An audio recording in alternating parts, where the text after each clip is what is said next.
এখানে আমাকে এমন ভাবে মারছে আমার গালের মধ্যে এত জোরে জোরে মারছে আমার গাল, আমার চোখ ফুলে গেছে। আর আমি আমি আমি আমি মানে কথা বলতে পারতেছিলাম না। আর আমার এই জায়গাটা এত জোরে লাগছে, তো আমি নিতে পারি নাই।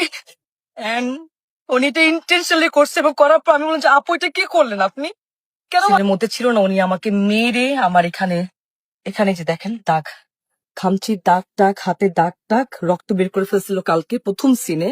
আমি এই মুহূর্তে আছি মানিকগঞ্জ, এবং গতকালকে আমি মানিকগঞ্জ আসি।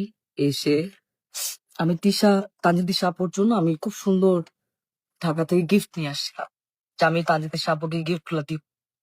কারণ আপু এত সিনিয়র, আপু একটা ফিল্ম করতেছে, আপুকে উইশেস এর জন্য আমি আপুকে আসলে গিফটটা দিই, কিন্তু আপু গিফটটা নেয় না, এবং সে গিফট অ্যাকসেপ্ট করে না। এবং সেখানে সবাই ছিল, সবাই দেখছেও।